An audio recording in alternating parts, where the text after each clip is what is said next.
Então, abram comigo Josué, capítulo de número 3. Esse é um texto bastante pregado, né? Abertura do Jordão. Tem bastante coisa aqui. Esse é um texto que eu já preguei bastante. Hã? Não. Não, já postou lá na aula passada, dizendo, eu falei, o Jean que vai lecionar sobre Raabe. Falei, então beleza. Ele já tinha falado, já tinha pregado sobre Raabe, já que tu já pregou, então vai pra cima. Que a próxima eu que já preguei. Mas não é assim, o livro de Josué foi o segundo. Meu Deus do céu, eu encaixei um negócio aqui. Pra que eu fiz isso? O livro de Josué foi o segundo livro que a gente lecionou na EBD, que eu mais tirei mensagem, né? O primeiro foi Gênesis. Gênesis foi, meu Deus do céu. Eu preguei Gênesis 1, preguei Gênesis 2, preguei Gênesis 5, preguei sobre Abraão, Isaac, sobre José. Preguei o que mais? Acho que foi as 7 mensagens, mano, da apostila de Gênesis. Ali eu lavei, foi recorde. De Marcos também, teve algumas mensagens que eu também tirei da apostila. E de Josué também tá indo bem. Vamos lá. Essa passagem do Jordão é uma das transições mais importantes que o povo de Israel vai vivenciar, né? Antes do Jordão, eles eram escravos, fugitivos ainda do Egito. Pós-Jordão, eles seriam detentores de uma terra. Então, eles iriam literalmente ter um lugar para chamar de meu, né? Antes do Jordão, eles eram pessoas que sobreviviam de milagre todos os dias, né? Caiu o maná, conforme eles reclamaram um pouco mais, Deus até mandou as cordonizes, né? Que é umas aves bem pequenininhas, como se fosse a rolinha hoje, né? Aquelas aves bem pequenininhas que Deus mandou para eles poder comer, né? Viviam de milagre diário. Só que vocês vão perceber que depois que eles passam o Jordão, Deus cessa o maná, porque agora eles tinham fruto da terra para eles poder comer, né? Apesar deles sobreviverem de milagre, né? E para nós é bonito até falar isso, sobreviver de milagre, coisa maravilhosa. Imagina você contando um testemunho que você sobreviveu durante 40 anos de milagre. Só que comendo a mesma coisa todos os dias não é uma coisa assim tão prazerosa em si. A experiência espiritual é boa, mas a experiência do paladar já não é tão boa assim, né? Então, para eles, mesmo parece uma contradição, né? Porque eles estavam vivendo uma experiência de milagre, mas deixar de comer o maná foi um alívio. Olha, coisa maluca, né? Uma contradição. Deixar de comer o maná foi um alívio. E a passagem do Jordão aqui, ela está totalmente conectada com Josué capítulo de número 2. Por quê? Nós vemos em Josué capítulo 2 que Raabe vai dar uma notícia espetacular para os 2 espias de Josué. E a notícia é: o povo de Jericó, a primeira cidade de Canaã, acredita mais que o Deus de Israel já tem dado a cidade, todo o território de Canaã para Israel, do que os próprios israelitas. É uma coisa interessante, que é outra contradição, né? O povo ímpio tinha mais fé na posse da terra do que o próprio povo de Israel.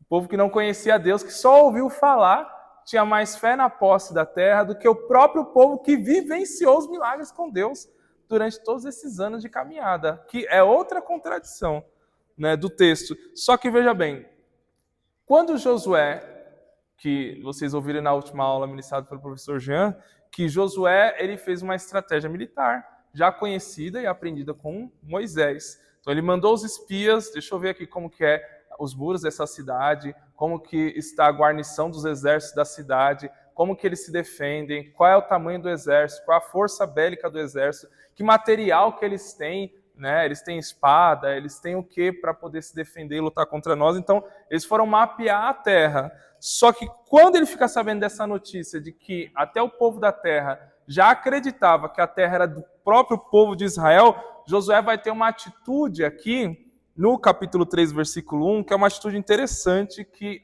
a maioria dos leitores passam batido desse texto. Veja comigo, ó, Josué capítulo 3, versículo 1. Levantou-se, pois, Josué de madrugada, e tendo ele todos os filhos de Israel partido de Sitim, vieram até o Jordão e pousaram ali antes que passassem. Então veja bem, Josué, quando recebe a notícia, a atitude dele é imediata, a ponto, provavelmente os espias chegaram no arraial de madrugada em Sitim. Sitim era uma região alta, vou até desenhar aqui. Sitim era uma região alta, tá? Montanhosa.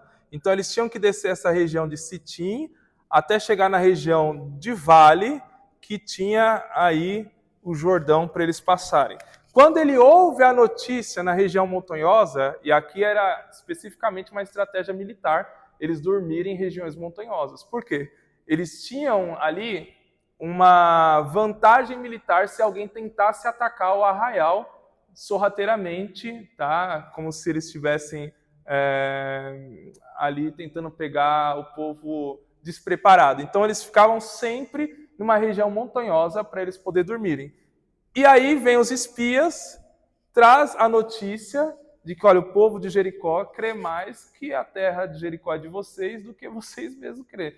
Josué tem uma atitude de fé. Ele levanta-se de madrugada e ele pega o povo e ele desce a região de Sitim até o Rio Jordão. Parece ser uma atitude simples, mas não é tão simples assim. Mostra muitas coisas por trás dela. Por quê? Quando ele toma uma atitude simples, quando ele toma uma atitude de descer o Vale do Sitim até o Jordão, Josué está pensando assim: se Deus já tem nos dado a terra, então eu não quero perder nem mais um minuto antes de partir e realmente tomar posse daquilo que Deus deu.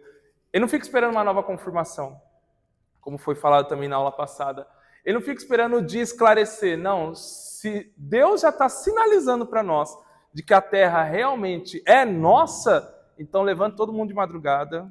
Na hora do descanso a gente vai caminhar, porque a promessa está muito perto para a gente descansar. Isso é muito bom, né? Porque a convicção de Josué que ele está passando aqui é uma convicção de que ele não deve mais esperar mais nenhum tempo. Eles não devem dormir ao invés de tomar posse da promessa. Por quê? Porque eles sabiam que ele está muito perto. Isso aqui não é ansiedade e nem pressa, né? Existe uma diferença entre pressa e diligência. Sabe o que é pressa e diligência? Qual é a diferença das duas coisas? Diligência, pressa é quando você quer adiantar o tempo. Então você não tem o controle do tempo, isso é natural, e você quer adiantar o tempo. Então você toma uma atitude de pressa. Você quer encurtar o tempo, pressa. Agora, diligência é quando você sabe que você está dentro do tempo certo de Deus e você não quer perder tempo para tomar uma atitude. Entendeu? Essa é a grande diferença. Quem olha o texto fala, pô, imagine, milhões de pessoas sendo acordadas de madrugada. Você gosta de ser acordado de madrugada? Ninguém gosta, filho. Ninguém gosta. Mas é diligência. Não, filho, a gente está muito perto para dormir. Vamos levantar e descer. Eles descem o Vale do Sitim. Só que aqui tem duas atitudes aqui muito importantes. A primeira atitude vem dos anciões de Israel. Tá? E aí eu quero que vocês entendam uma coisa que é muito importante para a caminhada de fé mesmo. Tá? Tem coisas que Deus vai falar, mas tem coisas que você tem que discernir pelo conhecimento de Deus que você tem. Entende? Tem coisas que Deus vai falar conosco, pastor. Mas tem coisas que o conhecimento de Deus que nós temos vai nos levar a ter atitudes corretas. E aqui Deus não falou com eles até o momento. Mas os anciões que tinham conhecimento de Deus vão ter uma atitude espetacular. Olha o que eles vão dizer, ó. Versículo 2. Sucedeu ao fim de 3 dias que os oficiais ou anciões passaram pelo meio do arraial e ordenaram ao povo, dizendo: quando vocês virdes a arca da aliança do Senhor vosso Deus, e que os levitas e sacerdotes a levam, vocês vão partir também do lugar onde vocês estão e vão seguir a arca da aliança. Versículo 4. Contudo, haja uma distância de cerca de 2.000 côvados, ou cerca de 900 metros, entre vocês e ela.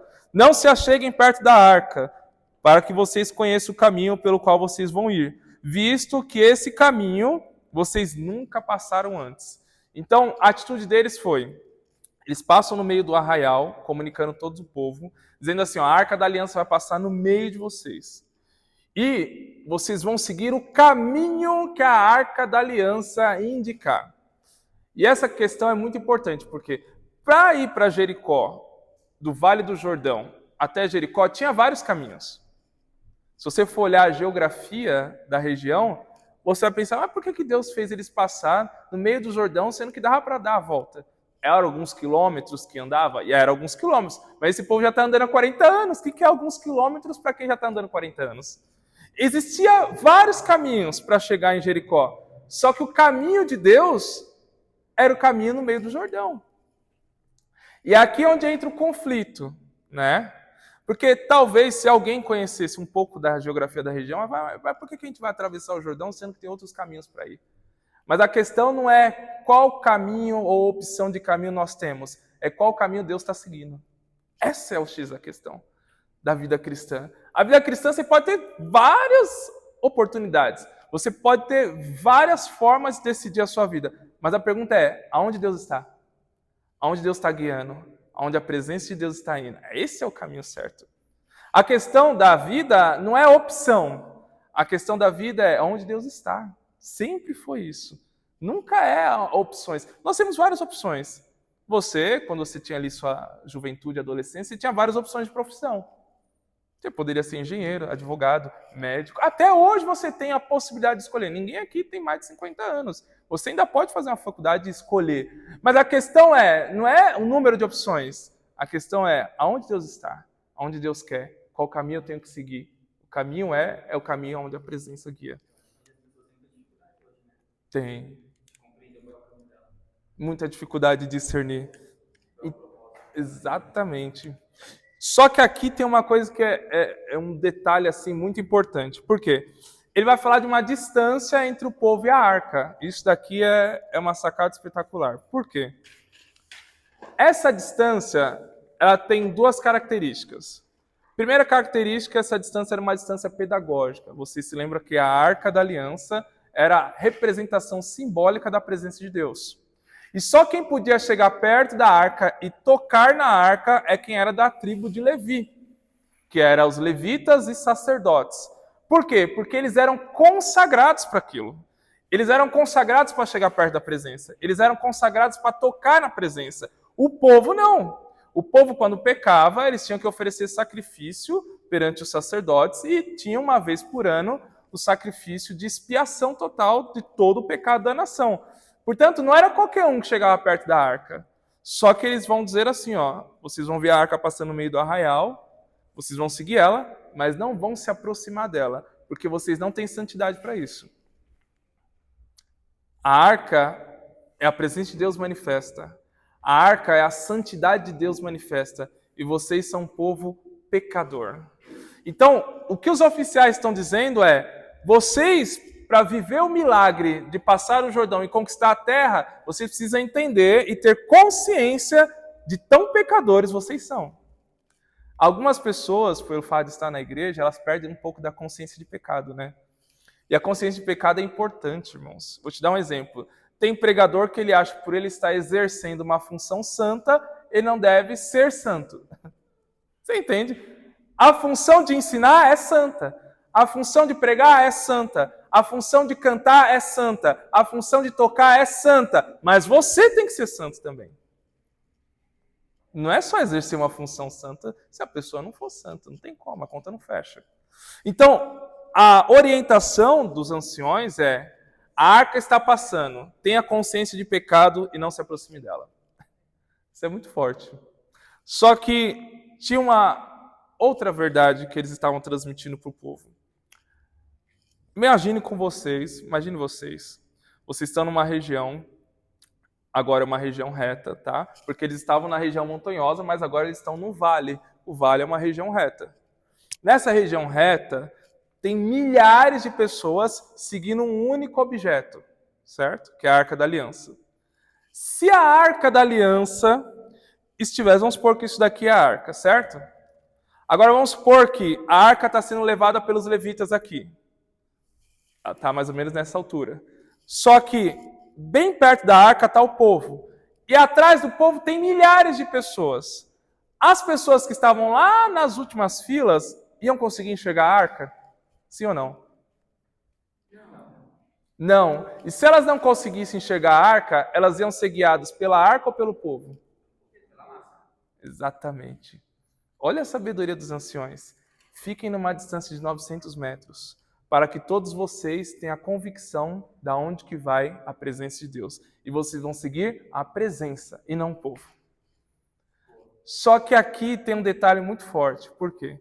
Porque a Arca da Aliança era uma representação simbólica de Jesus Cristo. Né? Vocês lembram que a gente estudou sobre Êxodo?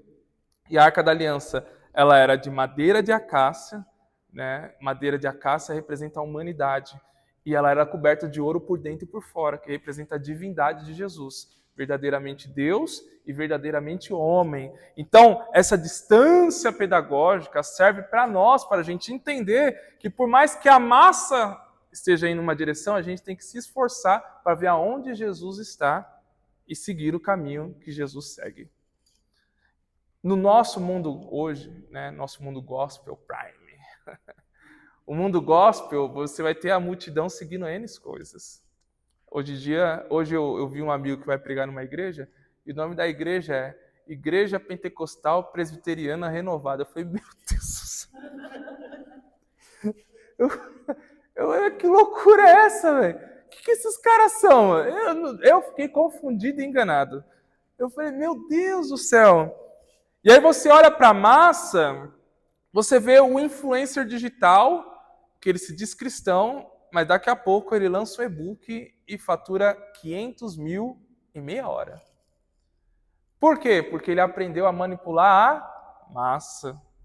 E aí daqui a pouco vem um famoso, que tem milhões de seguidores, um cantor sertanejo, se converte e começa a citar versículo bíblico no Instagram. Aí você fala, tá vendo? Homem de Deus, vou até passar a seguir. Agora é crente. Agora é homem de Deus. Aí daqui a pouco, daqui 2 meses, surge a bomba. Puf, o cara estava traindo a esposa. Aí você fala, caramba, o cara não estava citando o versículo bíblico, falou que se converteu? Exatamente. Sem contar os gospel, né? Os gospel, né? Que já estão aí, ficaram ricos na indústria gospel e depois assumiram o homossexualismo, depois apareceu caso de adultério e por aí vai. E tem muitas pessoas, talvez você não enxergue isso, porque você é uma pessoa que não se abala por isso. Mas tem muitas pessoas que são leigas dentro da igreja que são abaladas por essas notícias que ocorrem no mundo gospel. Mas por que essas pessoas são abaladas? Porque elas estão olhando para massa e não para a presença. Estão olhando para a massa e não para Cristo. Então, eu lembro que quando saiu essa música do... Como que é o nome? Do Marcos Telles, do Candeeiro. Como que é o nome da música mesmo? Auê. Meu Deus, rapaz. Aí eu até postei uma gracinha lá, né? Só para dar polêmica mesmo. E aí, mas antes, o pessoal me mandando um monte de mensagem. Professor, o que você acha? Faz um vídeo, explica não sei o quê. A minha vontade era falar assim, você já leu o Evangelho de Mateus hoje? Evangelho de Lucas, Evangelho de Marcos, de João. Ao invés de você se preocupar em conhecer a Cristo, você quer saber se o candeeiro está falando uma música bíblica ou não, sendo que você nem consultou a sua própria Bíblia hoje. Para quem que ele está olhando? Para Jesus ou para a massa? Você entende? E tem milhares de pessoas assim. Milhares.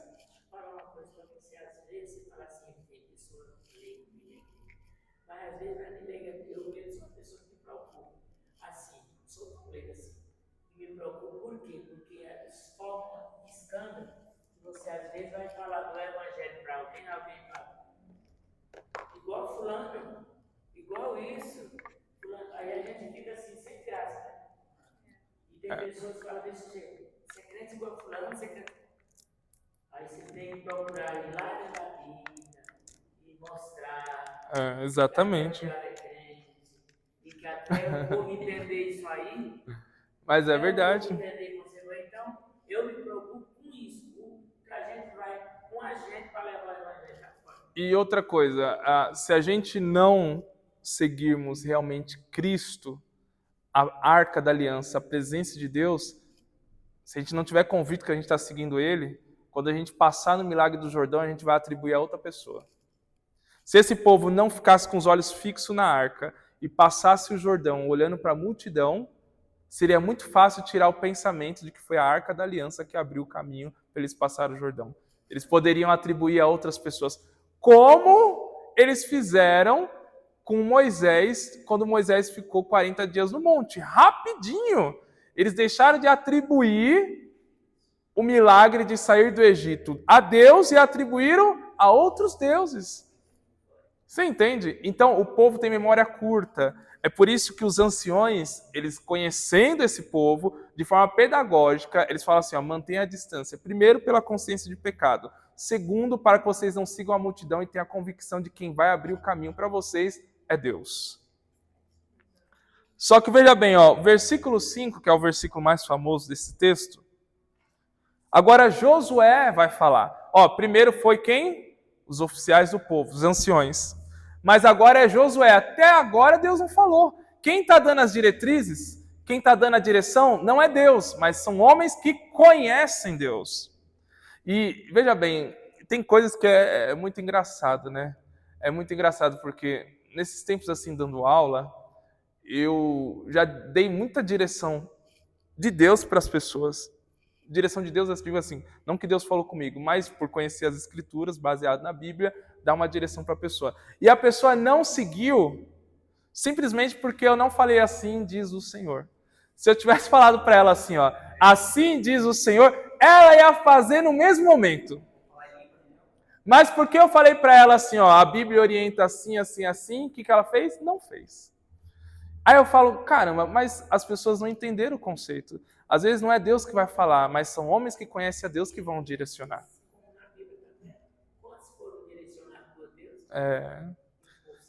Agora no versículo 5, quem vai direcionar é Josué. E Josué vai dizer assim, ó, santifiquem, porque amanhã o Senhor fará maravilha no meio de vocês. Josué pega um gancho. Josué é um bom líder, irmãos. Por quê? Josué viu que os anciões já deram uma metodologia que ia trazer consciência de pecado.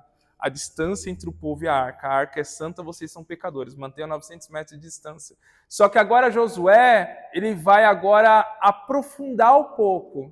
Não basta só ter consciência de pecado. Você precisa se afastar do pecado. E para se afastar do pecado é só com santificação.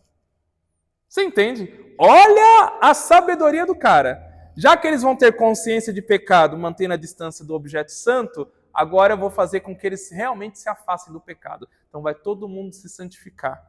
Hoje, porque amanhã o Senhor fará a maravilha no meio de vocês. Essa santificação ela tem vários aspectos, né? Ela tem um aspecto litúrgico, no sentido deles orarem como os judeus oravam, com a cara no pó, se arrependendo dos seus pecados.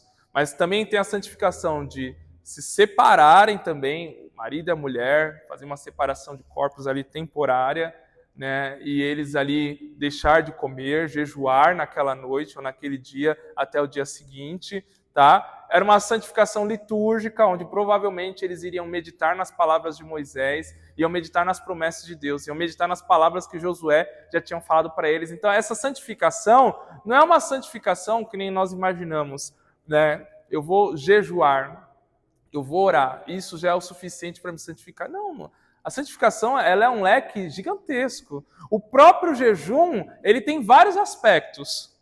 N aspectos de jejum. Na Bíblia você tem pessoas que jejuaram para ter vitórias, pessoas que jejuaram por arrependimento, pessoas que jejuaram para receber algum milagre, pessoas que jejuaram para ter uma direção de Deus. Tem vários aspectos do jejum. Então a santificação, aqui, quando Josué fala, ele não fala especificamente o que é, mas provavelmente o povo iria se separar dentro do arraial mesmo para se santificar, deixar de comer, pedir perdão, se arrepender, ou talvez meditar ainda mais nas palavras de Moisés, ou louvar algum hino, já que a Bíblia já tinha hinos, você sabia disso? Tinha o cântico de Miriam, tinha o cântico de Moisés, tinha o cântico de Adão. Já viram o cântico de Adão? Nunca viram? É, Gênesis capítulo 2. Ó, ela agora é carne da minha carne. Isso é um cântico, sabia disso? É um salmo, é o primeiro salmo da Bíblia. É um cântico. A estrutura que está ali no hebraico é a estrutura de um louvor, de um cântico. Toda a estrutura. Tem vários salmos, né?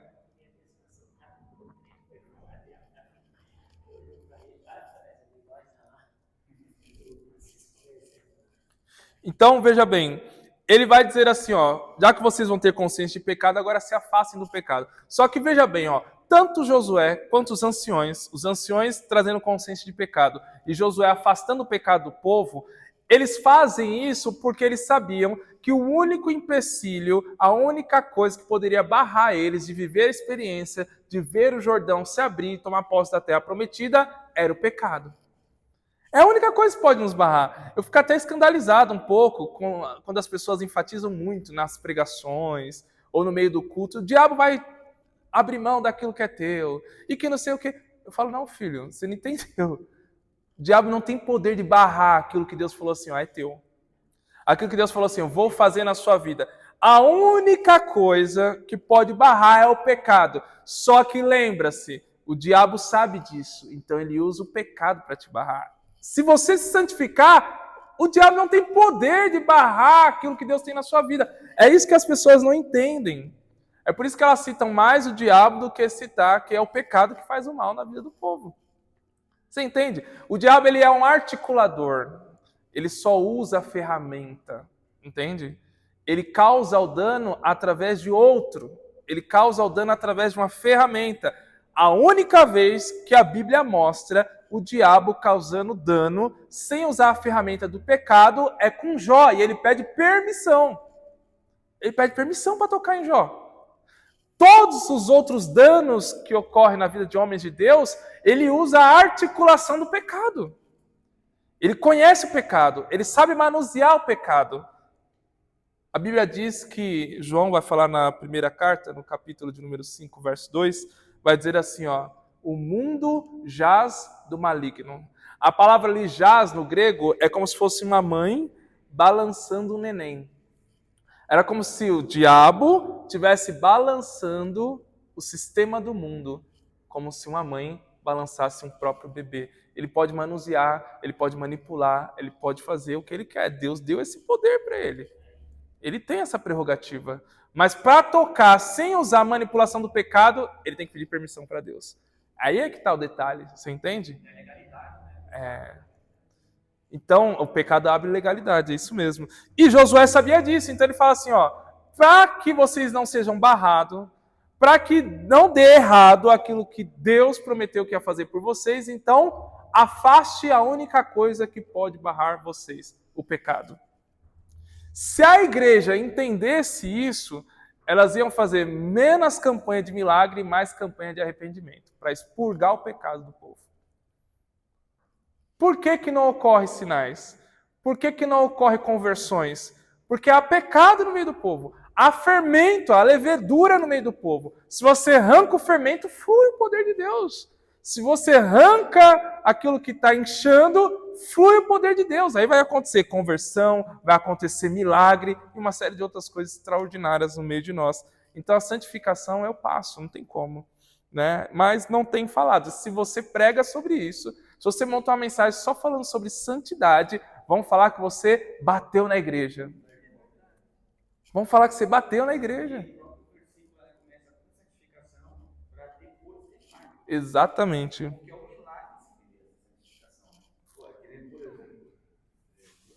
Lembrando lá atrás, né? Mas Lamentações fala sobre ela lembrar das coisas da esperança. Então, ele ficava fazendo esse jargão das coisas antigas, do zelo e tal, não sei o quê. Mas, cara, toda vez que eu lembro lá de 1999, que eu me converti, de como era, Sim. aquilo me traz esperança, me renova, me Sim. força, me traz alegria. E, Ó. por exemplo, hoje mesmo, sexta-feira, se fosse naquela época, cara, 10 horas, a igreja abria para oração até as meia-noite, cara, ia 300 pessoas. Aí o que acontece? Quando era sábado, todo sábado tinha um culto lá, hora das irmãs, hora da vontade, era Santa Ceia e tal, culto das crianças. Cara, todo culto tinha manifestação, mas reverência. Sim. O povo chegava lá, não ficava conversando, nada distraiu o povo. Então aconteceu o que o senhor acabou de falar. O povo tinha sede, né? Sede. A santidade traz isso, traz essa proximidade, né, da presença de Deus. Quando acabava o culto da oração da sexta, o pastor ainda convocava quem queria ir para o monte. O povo Então, Essa questão, assim, acho que essa questão, sabe que é igual tem texto nas entrelinhas, temor. O temor tinha. É porque quando, né, o temor, né, as pessoas tinham temor por quem está ensinando, tinha temor sobre as autoridades instituídas, sobre os É pastores. que nem, por exemplo, desculpa, eu estava com tempo aí, que nem, por exemplo, hoje em dia, qualquer um chegaria no culto ali sem estar vida do pastor. Antigamente, cara, você tinha medo até de chegar perto do pastor, ninguém sentava. o pessoal tinha tanto temor que era até às vezes um pouco exagerado, né? Mas assim, era exagerado, mas você percebia que era verdadeiro. Apesar de ser exagerado, era verdadeiro. Né? Hoje as pessoas se enganam. Eu estava falando para Eduarda, né? Que eu vou pregar num aniversário de igreja, e eu estava orando para Deus me dar uma palavra. Não que eu não tenha sermão, né? Pela misericórdia de Deus, eu, né, muitos anos pregando, você tem sermão para dedéu. Mas se você não quer saber qual sermão, no sentido de qual eu vou escolher, mas qual Deus quer que eu pregue, né? Só que eu vejo que a maioria das pessoas hoje não tem essa preocupação de sensibilidade. Falar, Deus, é a tua igreja, não sou eu. É a tua igreja. Na aula, né, faz uma coisa que eu vejo, é que o orador, o pastor, o que seja que for pregar, ele preocupa ali mais em ganhar ibope, Impactar. impactar o público. Tipo assim, é melhor sair da igreja lá, todo mundo dizendo que você pregou muito, mas pregou algo que não era para ser pregado, do que alguém olhar e falar, você não pregou muito, mas você entregou aquilo que era para ser entregue. Então, acho que a preocupação do povo hoje de quem vai pregar é assim, eu preciso pregar uma mensagem que o povo goste. Sim. Fazer agradar, né? E vou te falar uma coisa. O pastor gosta de mim. Quando você prega mensagem direcionada, os lugares onde você pisa são lugares totalmente permissivos por Deus. Por quê? Porque, vamos supor, eu já vi, vou te dar um exemplo, Deus abriu uma grande porta para mim lecionar, fiquei lá, fiquei até a integral lá durante 3 meses, né? Eles me pagaram durante quase 2 anos, né? Para me lecionar lá. Em um sermão que eu preguei, que é um dos sermões mais duros que eu tenho. Olha o tema do sermão, contra a cultura da Babilônia. Você imaginou, Daniel 1, a Eduarda estava, pancadaria o sermão. E no meio desse sermão, pancadaria, Deus abriu uma porta dessa. Agora, vale a pena ou não vale ser fiel à direção de Deus? Claro que vale a pena, né? Experiência minha, né? Cortando a aula. Não, pode falar. Na sede. Eu lembro que foi uma sentação, eu peguei uma mensagem, e no meio da mensagem eu sabia que eu ia falar sobre roupas que veste. E eu falei, cara, eu vou pregar isso, né? E eu agoniado em casa. Eu falei, preciso ser fiel. O que me ajudou, Deus capotou a igreja. Porque, tipo assim, não vou nossa linguagem, tá? Porque eu vou te falar, porque foi uma mensagem tão dura, eu falei, acho que se eu pregar aqui e Deus não confirmar, eu tô lascado. É uns negócios assim que... É por isso que eu falo, meu. Às vezes as pessoas falam assim, Tarcísio, você tá nervoso para pregar? Eu falei, eu não tô nervoso, porque eu tenho uma prerrogativa. A Eduarda já perguntou várias vezes, né? Principalmente quando vai na primeiro lugar. Você tá nervoso? Eu falei, eu não tô, porque eu tenho uma prerrogativa. Qual é a prerrogativa? Se Deus não falou comigo, não fale ao povo. Essa é a prerrogativa. Então, a partir do momento que eu sei que Deus falou comigo, eu tô nem aí se vão receber, se não vão receber, se vai queimar meu filme, eu vou entregar. Entrega e sai de cara lavada. Pergunta para ela. Sai de boa. Boa parte das vezes que você vai pregar, que eu decido o culto, foi puxado. Não deu certo. Aí é onde as pessoas te param na igreja. Eu precisava.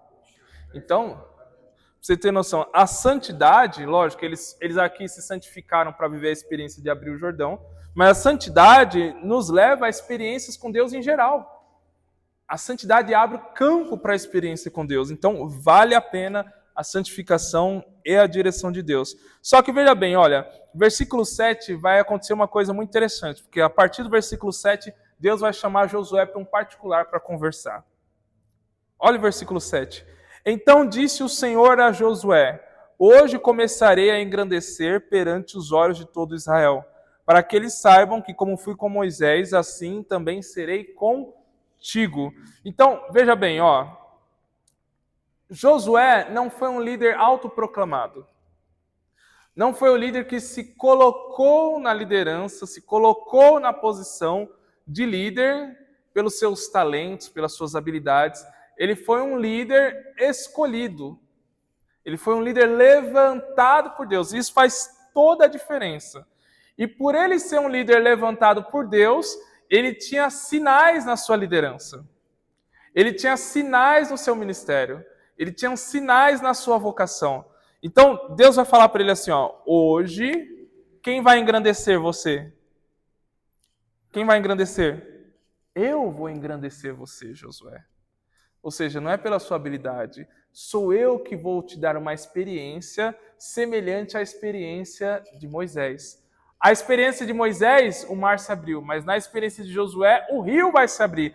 Automaticamente, a primeira experiência de liderança de Josué era uma experiência que iria conectar o ministério dele com o ministério de Moisés. Então é o próprio Deus que eleva Josué. E Deus não tem problema nenhum de engrandecer homens. É isso que as pessoas não entendem. Deus não tem problema em engrandecer homens. Mas Deus tem problema quando esses homens se engrandecem. Vou falar de novo. Deus não tem problema em engrandecer homens. Ele fala para Abraão, Abraão, em ti serão benditas todas as famílias da terra. Ele está engrandecendo. Ele mesmo fala, te engrandecerei. Ele fala para Abraão, eu te engrandecerei.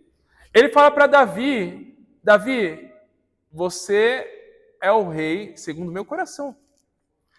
Deus não tem problema de engrandecer homens, mas tem uma coisa que Deus tem problema, é quando os próprios homens se engrandecem. E é isso que nós estamos vivenciando nos nossos dias atuais. Nós temos muitos casos de homens se engrandecendo. E não Deus engrandecendo homens. Esse é que é o problema. E nós temos caso duplo, tá? Nós temos caso duplo.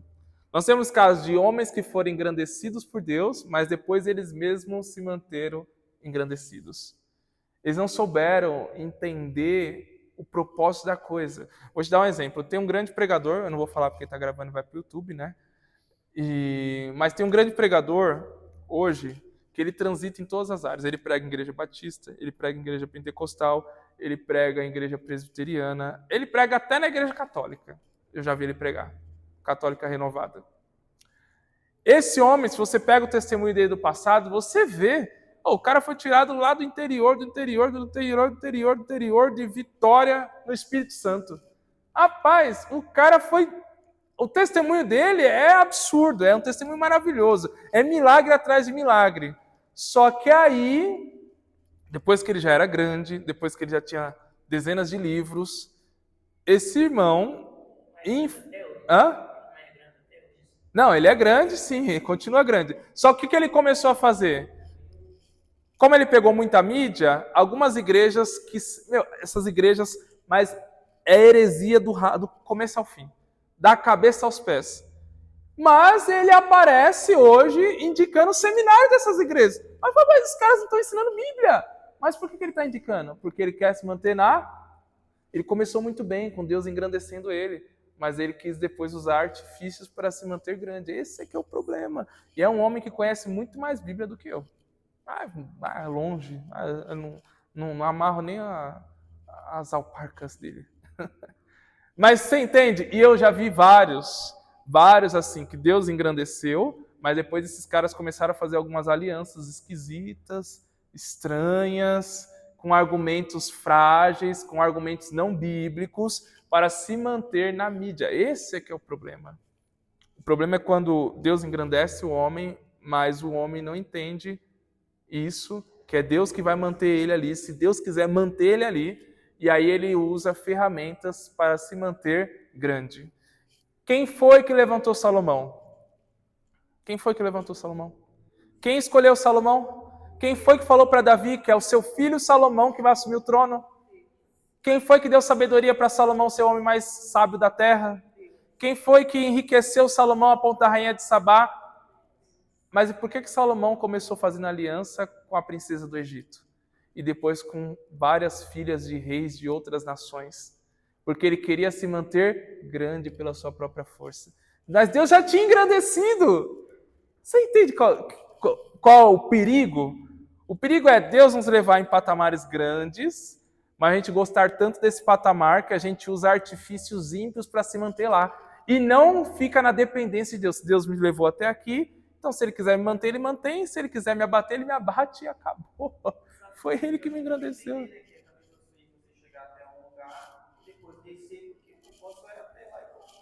Exatamente. Então, mas isso é um problema, tá? É um problema extremamente grave. Porque se Deus engrandecer um homem e de repente ele voltar alguns passos para trás, ele vai ter a convicção de que ele fracassou. Eu regredi. As pessoas não entendem isso. Não entendem. Por isso que elas não compreendem, elas nunca vão compreender o ministério, não vão compreender o ministério de João Batista, não vão compreender o ministério de Paulo. São todos ministérios que começam no ápice e depois regressa. Olha o ministério de João Batista.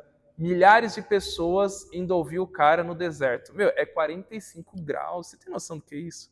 45 graus na cabeça. Vim gente de tudo quanto é região da Galileia, da Judéia, de Samaria, para ouvir um cara vestido estranho, com uma mensagem dura. Que coisa maluca. Um cara que era para ser sacerdote, mas agora ele tem atenção que nem sacerdote tem. Olha como Deus engrandeceu João Batista. Só que daí vem quem? O Messias.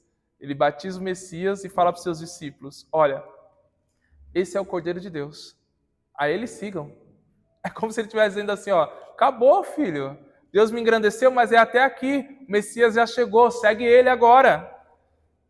E mesmo assim os seus discípulos lutaram e penaram para entender o que João Batista estava dizendo, a ponto dele ainda no cárcere, e aqui ele já estava no regresso, né, falando de uma linguagem humana, no regresso do seu ministério, porque ele era o homem mais popular, talvez de Israel, em um período, e agora ele está no cárcere.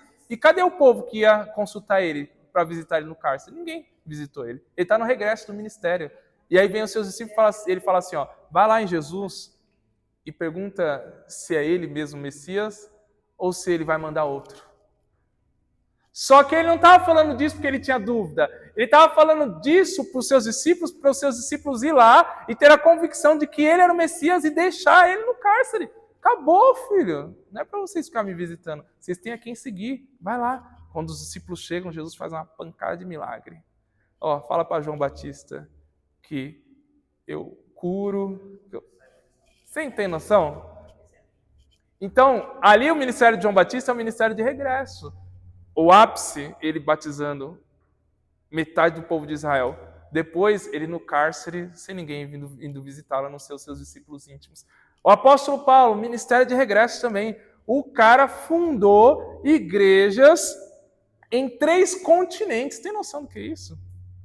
Em 3 continentes. Europa, Ásia Menor, que hoje é Turquia, e também em regiões que hoje é a África. Meu, 3 continentes. Que missionário que você conhece que já evangelizou 3 continentes? Não tem. O ápice do ministério dele. Só que ele termina como? Encarcerado, só com Lucas perto dele, João Marcos também era um discípulo fiel, e com Timóteo que ia visitá-lo. Ministério de regresso. Chegou no ápice. A ponto dele falar assim, ó, ninguém me perturbe. Eu trago comigo as marcas de Cristo. A ponto dele falar para a igreja de Corinto, olha, eu não batizei vocês, eu batizei sua casa de Clói e mais alguns que eu nem lembro. O cara tinha batizado tanta gente em Corinto que ele nem lembrava. Tem noção? Só que ele terminou como? Em regresso. Ninguém entende isso, ninguém quer ter um ministério igual desses caras, total. Todo mundo quer o ápice deles, ninguém quer o regresso deles. Esse é que é o problema. Mas se é Deus que engrandece o homem, se é Deus que engrandece o líder, Deus também pode levar o líder ao regresso, mesmo sem o líder pecar. João Batista não morreu porque pecou, e nem Paulo morreu porque pecou. Simplesmente ele estava abrindo o caminho para que outros venham suceder o seu ministério. É só isso. Não, isso daí é... Mas pode soar como regresso, né? Eu cheguei até lá e agora estou aqui e talvez eu já É. Já cumpriu seu propósito. Ele não precisa do propósito só para ganhar uma pessoa. E já é. Só que, veja bem, ó. Isso daí que Deus continua falando com Josué, ó. Vou engrandecer você. Só que ele vai dizer uma segunda coisa que isso aqui eu acho muito interessante, tá? Ele vai dizer no versículo 10, ó. Disse mais Josué: nisto conhecereis que o Deus vivo está no meio de vocês, e que de tudo lançará diante de vocês os cananeus, os heteus, os heveus, os fariseus, os gigarzeus, os amorreus e os jebuseus. Então, o que ele está dizendo é, ó, Deus está falando para Josué transmitir para o povo, ó. A experiência do Rio Jordão se abrir vai servir como uma prova que Deus está dando para vocês de que vocês vão conquistar o território de Canaã. Tá? Ó, vocês vão passar o Jordão e o Jordão vai ser uma prova de que o Deus vivo está no meio de vocês. E é uma prova de que vocês vão conquistar a terra dos jebuseus, dos gigazeus, dos cananeus, dos heteus, dos heveus, dos fariseus. Então a experiência de milagre que eles iam viver no presente era uma prova de vitórias futuras. Uma prova de vitórias futuras. E quem dera, se todo mundo entendesse isso. Que as experiências que nós vivemos no presente ou vivemos no passado é uma prova de que se a gente continuar no mesmo caminho, Deus também vai ser conosco em vitórias que Ele tem para nós no futuro. Tá? Quem dera. Quem dera. Só que aí vem uma coisa muito interessante. Ó. Deus vai completar a fala dizendo assim, ó. Eis que a arca da aliança do Senhor de toda a terra passa o Jordão diante de vocês. Tomai, pois, agora 12 homens das tribos de Israel e um de cada tribo, porque há de acontecer que assim que as plantas dos pés dos sacerdotes, que levam a arca do Senhor, o Senhor de toda a terra, se pousarem nas águas do Jordão, serão elas cortadas, a saber, as que vêm de cima, e se amontoarão. Então, veja bem, a experiência que eles vão ter aqui de passar o Jordão era uma experiência totalmente guiada pela presença de Deus. Apesar da experiência de passar o Jordão, Deus usar essa experiência para poder engrandecer o ministério de um homem, Josué, eles não iriam passar segundo a influência de Josué, mas iriam passar o Jordão segundo a abertura do caminho pela presença de Deus. Você entende isso? Veja bem, ó. Deus engrandece Josué em um milagre que ele mesmo faz. Ok? Tá comigo até aqui? Só que no final da narrativa, apesar dele ter engrandecido o ministério de Josué, de quem é a glória de ter passado pelo caminho do Jordão? Quem abriu o caminho? Deus. Então, ó, isso daqui é uma coisa que confunde muito a cabeça do povo. Apesar de ter usado e de ter engrandecido homens na trajetória do milagre, de quem é a glória do milagre? O que foi que abriu o Jordão? A arca da aliança de Deus. Você entende? As pessoas hoje estão confundindo isso. Deus usa homens, engrandece o ministério de homens. Para quem que eles lançam a glória? Para os homens. Para os homens. Você entende? Ó, vou te dar um exemplo. Tarcísio, é bíblico honrar um profeta? É bíblico se esse profeta tiver necessidades. Isso é muito sério, tá? Se o profeta não tem necessidade, você vir meter o louco, falar que Deus te mandou dar alguma coisa para o profeta sem ele ter necessidade, você está cometendo, na verdade, um ato do seu próprio coração, que pode ser idolatria. Por quê? Vou te dar, isso é muito sério, tá? E é muito delicado também. Um profeta foi muito usado por Deus. Você foi muito abençoado. Só que esse profeta já está muito abençoado. Aí você pega e mete louco. Deus me mandou te dar um pix de 10 mil reais. Calma aí, irmão. Você está atribuindo a glória daquilo que o profeta disse para quem? Para Deus ou para o profeta? Vamos falar a verdade. Está atribuindo para quem? Para Deus ou para o profeta? Será que se Deus não tivesse usado o profeta com a Lógico que não. Claro que não. Então está sendo atribuído a quem? Para quem que está sendo atribuído? Pode falar, vocês estão com medo? É isso. Eu vi uma vez lá na igreja que eu pastorei de Ferraz. Eu levei um profeta lá, amigão, eu estudava com ele. E ele já estava abençoado. Na época tinha lançado o Sim. que era o lançamento, acho que foi 2016, 17, acho que uma coisa assim. Aí o que aconteceu? Deus usou ele para falar com o pastor que estava um outro amigão meu, que era pobre, né? Foi de um dia para o outro. Aí terminou a vigília, Deus tomou ele para esse colega, falou no carro dele, que era uma Export na época, tinha uma roda atrás, e ele nem sabia. Para quê? Quando acabou a vigília, aí esse meu amigo do dia dessa empresa chamou a gente para ir na empresa dele naquela madrugada mesmo. Depois foi lá para a padaria. Resumindo, ele pegou um cheque lá e deu para o profeta. Para quem que ele está atribuindo a glória da revelação? O profeta, filho. Agora eu te pergunto, fala qual profeta da Bíblia foi abençoado por alguém? Qual? Vocês sabem, né? Aí eu vou falar para você, eu conheço um camarada pobre, passou uma prova e tive com ele nunca fez um cheque para mim. Você entende? Agora, você acha que o cara atribuiu a glória da revelação a quem? A Deus ou ao profeta? Ao profeta. Irmãos, isso aqui é muito sério, tá? Infelizmente, a gente tem muitas coisas dentro da teologia pentecostal, nessa questão de honrar os homens, que são más interpretações bíblicas. Vou te dar um exemplo. Por que que a viúva construiu um quarto para Eliseu? Porque Eliseu não tinha onde morar, filho. Você tem que ser muito inteligente para entender isso. Fala a verdade.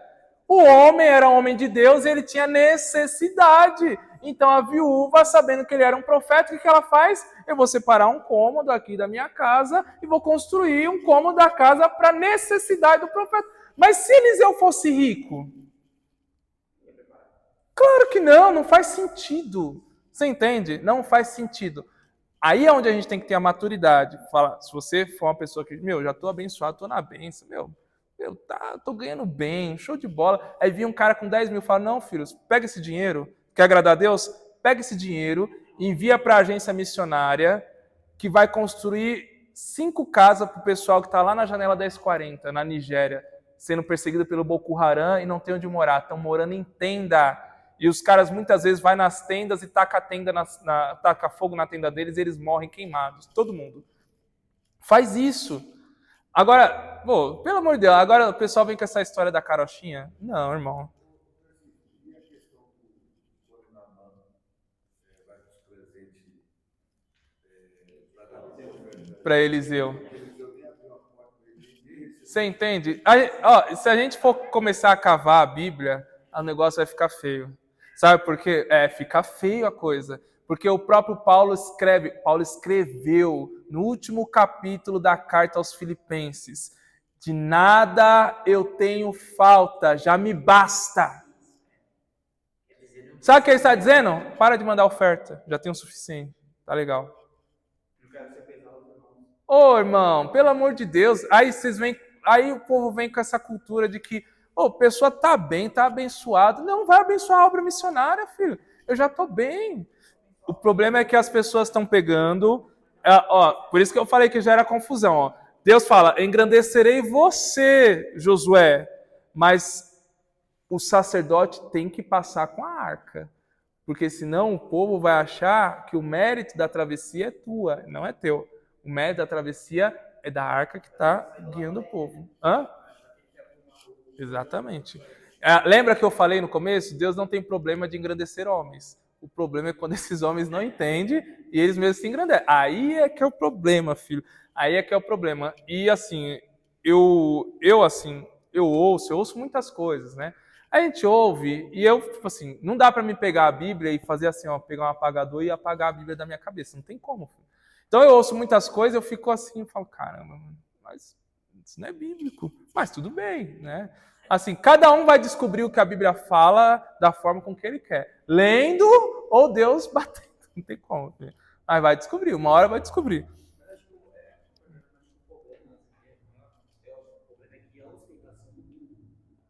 entrou na igreja.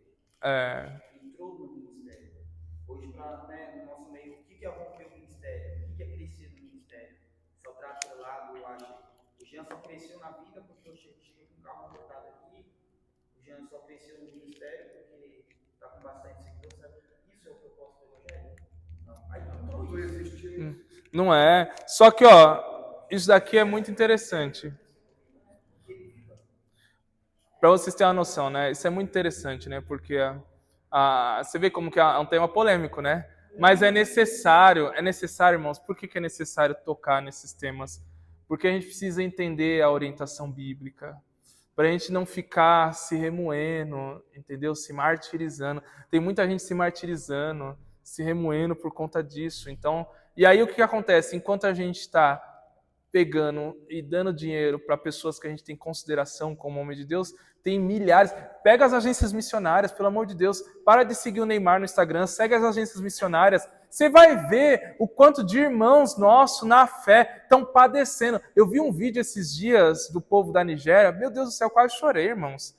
Assim, um negócio assim absurdo. E o cara ensinando teologia no meio de um sol de 40 graus, sem comer há 2 dias, estava ensinando Bíblia para o povo. E pedindo, pelo amor de Deus, para que as pessoas ajudassem a agência missionária que sustenta eles. Agora, a gente acha que está fazendo a obra de Deus, dando cheque para pessoas que já têm boas condições financeiras. Pelo amor de Deus, me ajuda. Né? Para quem que a gente está atribuindo o que Deus faz, né? É por isso que eu tomo muito cuidado, né? Eu tomo muito cuidado. Existem lugares que, por o fato de eu ter ensinado bastante, e ter ensinado parte da diretoria da igreja, eu tenho muita moral lá por aquilo que, pela misericórdia de Deus, eu construí ensinando Bíblia. O Jean foi lá pregar num ministério, né, que eu dou aula, ele até brincou, falou, você é rei lá. Mas não é, porque lá eu formei o pastor que é presidente agora, a esposa dele, membros da diretoria, foi todos meus alunos. Então é natural que eles tenham carinho. Só que mesmo assim, se você está comigo lá, eu falo com todo mundo, sorriso, abraço e tal, mas se vir com muita coisa, ó, fio, não vem não. Aqui não. Não, mas se eu tivesse 10%, para com esse papo, mano. Para com esse papo. Não é se você tivesse 10%, se você tivesse o chamado que eu tenho, se você carregasse o peso da chamada que eu tenho, se você aguentasse essa responsabilidade, se você tivesse renunciado o que eu renunciei, porque a gente fala assim, falar de ministério parece que você está se gloriando, mas não é se gloriar, é a realidade. Pô, quantas coisas você não abriu mão no início do ministério? Quantas coisas? Entendeu? Quantas coisas a gente não abriu mão? Só que veja bem, ó, Deus vai falar uma coisa aqui interessantíssima agora para Josué, para ele transmitir para os sacerdotes. Versículo 13, 14, 15 e 16 vai dizer assim, que para o Jordão se abrir, isso é muito interessante, eu vou até ilustrar aqui na geografia. Para o Jordão se abrir, os sacerdotes deveriam primeiro colocar os pés nas águas do Jordão. Só que tinha um grande problema. Qual era o grande problema? O Jordão aqui estava em período de enchente. Já foi em rio? O que tem embaixo no rio? Tem as pedras e as pedras têm limo, lodo. A coisa mais fácil é você cair. Imagine com correnteza. Só que aí Deus fala para eles assim, mas vocês têm que pisar dentro do Jordão. Era um risco, sim ou não? Aí a pergunta é, Deus é doido? É incoerente? Deus quer que os sacerdotes caiam, quebre a arca da aliança e mate os sacerdotes? O que Deus quer? Olha que coisa. O período aqui era o período da primavera, também conhecido como o período da colheita. Aqui nós falamos que tem o Vale de Sitim, mas mais acima do Monte de Sitim tem um monte chamado Monte Hermon. Esse Monte Hermon, no inverno, ele congela o seu pico. Quando vem a primavera, o pico do Hermon descongela e essa água desce por esse rio meio entrelaçado, até que cai aqui no Vale do Jordão. E ela vem em forma de correnteza. Em forma de correnteza.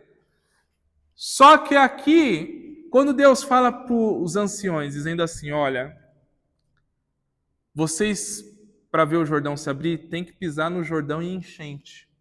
Era como se Deus estivesse dizendo assim, ó, se vocês querem que o povo realmente viva a experiência de milagre, antes de viver a experiência de milagre, vocês têm que viver a experiência de crer naquilo que Deus falou e assumir o risco. Primeiro assume o risco, depois vê o milagre acontecer. Essa é a grande questão. Porque na chamada ministerial, na vida ministerial, muitas vezes o milagre só vai acontecer quando a gente pisar no Jordão ainda transbordando. Aí depois que a gente pisar e com as pernas ali trêmulas, né, com medo de escorregar, com peso nas costas da Arca da Aliança, aí a gente vai ver a água começar a se afastar, até que vir uma montanha do lado esquerdo, uma montanha do lado direito, e o Jordão fica seco para passar. Mas antes é necessário pisar no Jordão ainda transbordando. Esse é que é o problema. Até onde vai a tua fé? A tua fé vai até onde você vê o milagre, ou a tua fé vai também, antes de você ver o milagre, tendo você que assumir o risco? Essa é que é a grande questão. Então eles tiveram que assumir o risco primeiro. Quem assumiu o risco primeiro? A liderança. Porque se o líder não tem cunhão para assumir o risco e pisar no Jordão crendo na palavra de Deus, como que o povo vai crer que esse Jordão realmente vai abrir? O que nós temos hoje, infelizmente, graças a Deus que a gente não vive isso aqui na Deming, mas o que nós mais vemos hoje são líderes que só falam. São uns boca aberta, né? Fala. Quantas vezes você já não foi numa igreja? Aí o pastor da igreja falou, não, que aqui é uma igreja bíblica. Aí daqui a pouco você ouve o louvor, não é bíblico. Aí daqui a pouco a palavra da oferta não é bíblica. Aí você falou, caramba, mas o cara não falou que era bíblico? Tem nada bíblico lá. Você entende? Aí, então, tem muita gente que ele acha que ser líder é você incentivar o povo com palavras, mas ser líder é você incentivar o povo com atitudes, é pisar no Jordão, transbordando, assumir o risco e ver o Jordão se abrir. E aí olhar para trás para o povo e falar assim, não falei para vocês? Agora vem. Vocês não estavam crendo, mas a gente que teve que crer, porque a gente está na liderança. Se a gente crê, se a liderança crê, o Jordão se abre e todo o povo tem a experiência de milagre junto com a liderança. Essa é que é a questão. Só que aqui vai ter uma coisa que é muito interessante, tá? Ah, não, já vou usar esse desenho mesmo, que não é bem um desenho, né? Mas aqui tem uma coisa que é muito interessante. Por quê? Ó, quando eles passam o Jordão, ó, aqui está o povo. Quando eles passam o Jordão, são pessoas aqui, tá? Quando eles passam o Jordão, quem está de frente ao Jordão? Bem de frente o ponto, ó, o Jordão era um rio grande, tá? Mas o ponto que Deus escolhe para eles passar o Jordão é um ponto que fica bem de frente com a cidade de Jericó. Ou seja, eles estavam vivendo a experiência do agora, mas de olho na promessa maior. Olha que coisa. Tudo isso porque a liderança decidiu assumir o risco e pisar no Jordão ainda transbordando. Estavam vivendo a experiência do milagre agora, mas de olho já na terra prometida. E isso daqui nos dá uma lição espiritual muito importante.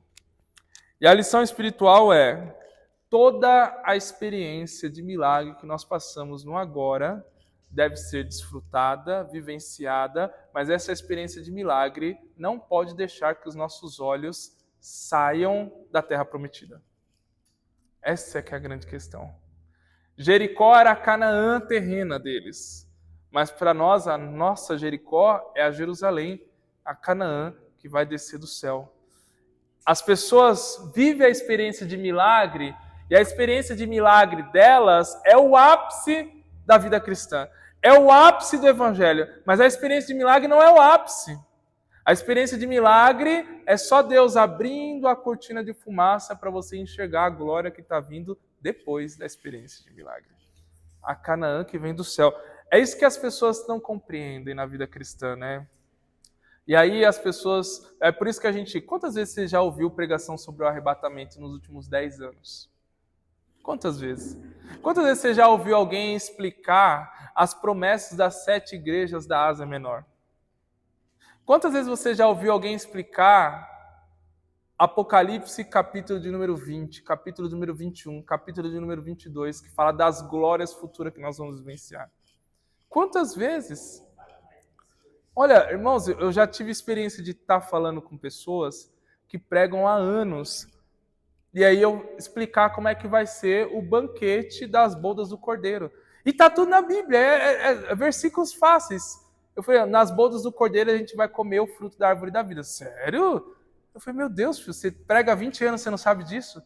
A gente vai comer o maná escondido. Ah, sabe? Eu falei, oh, meu Deus do céu, como é que pode? Eu falei, meu, o cara não sabe. Coisas básicas da glória vindoura, a gente não sabe.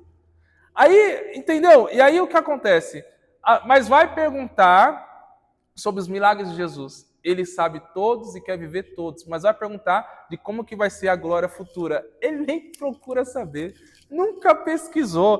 Por quê? Está vivendo a experiência de milagre e acha que o fim da vida é o Jordão se abrir. Mas não é o fim da vida o Jordão se abrir. Tem que viver a experiência do milagre do Jordão, olhando para a glória da terra prometida que vai vir depois. É só o sinal. Só o sinal. Só que aqui tem uma coisa muito interessante. Por quê?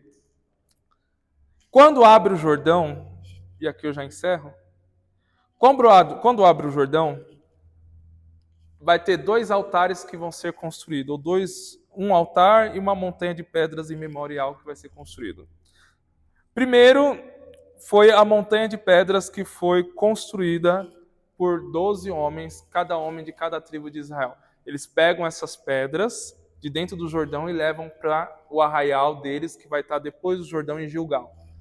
E essas pedras seria memorial. Tá? E esse memorial, o texto é claro em dizer, no capítulo número 4, que esse memorial serviria não só para eles, mas para as gerações que viriam depois deles. Ou seja, era como se Deus estivesse falando assim, ó, olha, para que vocês não esqueçam de mim e as próximas gerações também não esqueçam de mim, façam das pedras do Jordão, dentro do arraial em Gilgal, um memorial, porque Deus sabe que o povo tem memória curta. Deus sempre soube disso, que o povo tem memória curta. Por que você acha que Deus ele institui festas em Israel? Sabe o que eram as festas? Memoriais. Deus faz um grande milagre, tira o povo do Egito. Para o povo não esquecer do que aconteceu no Egito, o que ele faz? Páscoa. Aí o povo está vivendo em tenda durante 40 anos, mas quando eles chegassem em Canaã, ia morar em casa de alvenaria. O que Deus faz? Festa dos tabernáculos.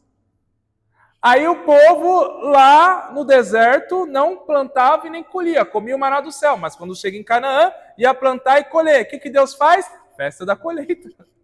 Você entende? As festas eram memoriais daquilo que Deus estava proporcionando para o povo, porque Deus sabe que o povo tem memória curta. Até Jesus sabe. É por isso que Jesus está dizendo assim, ó, quando vocês pegar o pão, pegar o cálice, façam isso em memória de mim, porque senão vocês vão esquecer. Aí vai virar um ritual vazio. E a palavra memória ali é muito interessante. Eu gosto muito dessa palavra memória ali no grego, que é a palavra... Ai, meu Deus do céu. Isso que dá ficar muito tempo sem estudar um texto, né?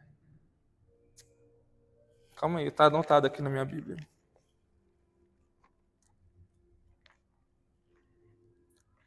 Essa palavra é uma palavra muito interessante, por quê? Anamneses, né? Que vem de amnésia, né? Anamnese, essa palavra vem assim, ó. Quando Jesus fala fazer isso em memória de mim, anamnese é uma memória que cada vez que você traz ela, cada vez que você pensa nela, ela fica mais viva dentro de você. Então é como se você, cada momento que você memorizasse, cada momento que você pensasse, cada momento que você trouxesse aquela lembrança vívida na tua mente, aquilo ficava mais fixo e mais vivo dentro de você. É por isso que a igreja primitiva, eles ceiavam todos os dias. Todos os dias eles faziam memória. É por isso que eles eram tão crentes. Porque todos os dias eles estavam memorando o Calvário. Todos os dias eles estavam memorando a ressurreição. Todos os dias eles estavam memorando a ressurreição e a glorificação de Cristo. É por isso que Cristo ficava tão vivo dentro deles. A ponto de Cristo estar tão vivo dentro deles que eles pegavam seus patrimônios, vendiam e distribuíam para os irmãos necessitados. Entendeu? Quanto mais Cristo preenche eles, mais desprendidos dos bens materiais eles eram, porque eles memorizavam Cristo todos os dias. Então Deus sabe que o povo de Deus tem memória curta. E como sabe? Por isso que ele manda fazer esse memorial. Mas esse memorial também iria servir como um marco para as gerações futuras. E aí entra um peso de responsabilidade. Nós temos que viver experiências com Deus, e essas experiências têm que ficar marcadas para que as próximas gerações possam conhecer Deus através também das nossas experiências. Essa é que é a grande questão. Isso se chama deixar legado. Essas pedras do Jordão seriam um memorial, mas também seriam um legado de experiência que o povo tinha passado. O problema que nós estamos vivendo hoje é, primeiro, a gente não revisita experiências que homens de Deus tiveram no passado e deixaram como um legado. Vocês já ouviram falar muito dessa expressão, né? Que religião e política não tem nada a ver. Já ouviram, né? Já ouviram isso? Só que vocês sabiam que na reconstrução... exatamente. Vocês sabiam que na reconstrução do templo tinha 2 homens. Um era Zorobabel. O que Zorobabel era? Zorobabel era o quê? Governador, político. E tinha um outro homem chamado Jesua. O que ele era? Sacerdote. Religião e política atuando juntos para construir o templo. As duas coisas andando no mesmo caminho. Quando a gente pega a história da igreja, eu só não estou, e a irmã Fátima também, já é mais ou menos. A gente só não está hoje preso, tomando chicotada, porque um homem chamado William Wilberforce foi um homem cristão protestante que, através do discipulado e da orientação de John Wesley, ele lutou dentro da Câmara do Senado inglês durante 21 anos contra a abolição da escravidão. E ele conseguiu. Depois que ele conseguiu, 6 dias ele morreu. Depois que foi assinado. William Wilberforce, um homem cristão, mas também ele trouxe a religião para dentro os conceitos da religião para dentro da política. O outro homem chamado Abraham Kuyper, um homem que foi primeiro-ministro holandês, um homem na história da igreja, um teólogo incrível. Ele tem um livro falando sobre o Espírito Santo espetacular, um calhamaço desse tamanho aqui. Teólogo, batista, um monstro. Foi levantado como primeiro-ministro holandês. A Holanda era um país totalmente promíscuo. As pessoas estavam sendo endividadas, as pessoas elas gastavam todo o seu salário em casas de jogos, casas de aposta, prostituição. A prostituição era ao ar livre, de dia, não só em Amsterdã, mas em praticamente todas as cidades da Holanda. Quando Abraham Kuyper assumiu como primeiro-ministro holandês, ele acabou com a prostituição, proibiu as casas de aposta, construiu escolas e universidades. Hoje a Holanda é um dos países mais poderosos que tem no mundo. Não tem nada a ver, né, religião e política. Martim Lutero, ele se levantou como um homem de Deus, como um sacerdote, dentro da linha ali dos padres agostinianos, e ele foi contra as heresias da Igreja Católica. Só que a Igreja Católica tinha poder político e condenou Martim Lutero na Dieta de Worms. Quando Lutero estava indo a caminho da onde ele iria ser morto, a história vai dizer que os duques da Saxônia, quem são esses duques? São como se fossem senadores hoje, políticos, armaram para tirar Lutero do cavalo e colocaram numa carruagem e levaram ele para um castelo. E Lutero ali traduziu o Novo Testamento e deu início à Reforma Protestante. Mais uma vez, a religião e a política atuando junto. O problema não é a religião e a política. O problema é o caráter das pessoas que não entendem isso. Só que quando a gente revisita os memoriais que esses homens deixaram, a gente tem discernimento que nós somos a geração futura. Exatamente. É por isso que é importante a gente não deixar com que os legados... É por isso que eu falo. Eu sempre indico, né? Se é pregador, pastor, estuda um pouco de história da igreja. Porque é o memorial que eles deixaram. É ali que você vai ver, oh, caramba, olha só, então isso daqui, para eles não era novidade, para nós parece ser algo tão abstrato. E a gente vai conseguir trazer desses memoriais e aplicar no nosso dia a dia hoje. Só que existiu um segundo memorial. E esse memorial ele ficou invisível com o tempo. Por quê? Porque agora o próprio Josué pega pedras e constrói um altar dentro do Jordão. Dentro do Jordão, Josué constrói um altar. Olha que coisa interessante. E ele constrói um altar e vai embora, deixa o altar lá. As águas do Jordão voltam e cobriram o altar. Aí a pergunta é, para que serve esse altar? Para que serve altar se não tem sacrifício? Tem validade? Altar? Já viram altar sem sacrifício? Tem validade? Tem alguma validade, sim ou não? Só que daí, depois de mais de 1.400 anos, João Batista está batizando no mesmo Jordão, e aí ele vê o sacrifício. Eis o Cordeiro de Deus, que tira o pecado do mundo. Então Josué inicia o altar e João Batista traz o sacrifício para o lugar do altar. Você entendeu? Só que daí tem algo aqui ainda mais profundo. Por quê? Essa experiência aqui do Jordão é a experiência que vai abrir o caminho para mais de dezenas de experiências que vão ter no Jordão. Aqui é o primeiro milagre que acontece no Jordão. Mas depois desse milagre, quantos milagres não aconteceu? Mas o Jordão só foi conhecido no futuro por um lugar de milagre, porque no primeiro milagre tinha um povo santo, tinha uma liderança que não usurpou a glória de Deus, apesar dele ter sido engrandecido por Deus, e tinha também líderes que antes de ver o milagre, eles assumiram o risco e colocaram os pés no Jordão ainda transbordando. A atitude coletiva do povo fez do Jordão um lugar de milagre, a ponto de até pessoas que não criam e nem serviam a Deus, como o próprio Naamã, foi beneficiado pelos milagres do Jordão. Você entende o poder que é a gente seguir realmente a direção de Deus? Talvez você não vai ver os frutos que isso vai gerar no futuro, mas vai gerar. Eu sempre uso o argumento de receber galardão de tabela. Sabe o que é receber galardão de tabela?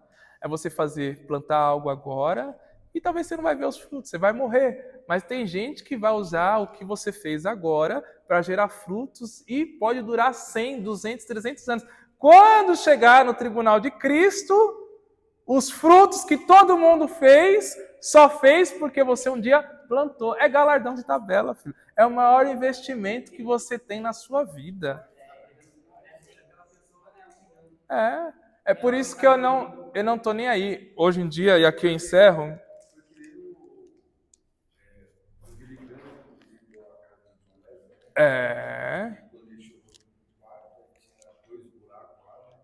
Que era o joelho, né? Dele orando. John Wesley, você acha que ele recebeu um galardão de tabela aí ou não? Recebeu de tabela, filho. É isso.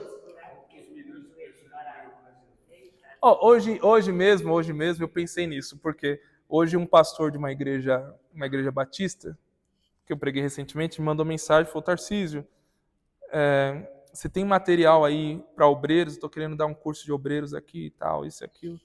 Eu falei, pô, o cara vai usar meu material e não vai me chamar para dar aula. Não é não?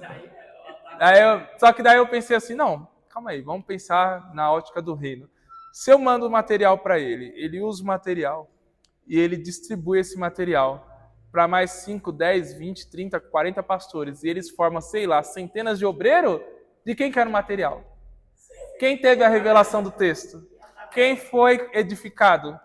O povo, então eu recebo de tabela. Eu mandei para ele, mandei para logo uns 10, tome logo. Pode mandar para o povo aí, não tem problema. Tá? E a bênção é grande. Vamos ficar de pé? Nossa próxima revista, já vou aqui anunciar. Nossa próxima revista será sobre os amigos de Paulo. Anuncia aí para os 4 cantos da terra, tá? Porque essa revista serão temas, todos os temas, na verdade, né? São temas assim que você não vai ouvir a segunda vez. Se você ouvir a segunda vez, já dá glória a Deus. Mas vai ser assuntos e sobre personagens que você nunca ouviu. Quem já ouviu falar aqui de Minasson? Levanta a mão. Não, você já ouviu pregar, você não fala. Minasson, Epáfras, Epafrodito, Febe. Já ouviram falar de Febe? São só personagens clássicos, tá? Coisa boa para quem é pregador. Anunciei para os pregadores do ministério que é só mensagem, tá? Em nome de Jesus. Pastor Everton, ore por nós, meu amigo. Vou dar o... Coisa também.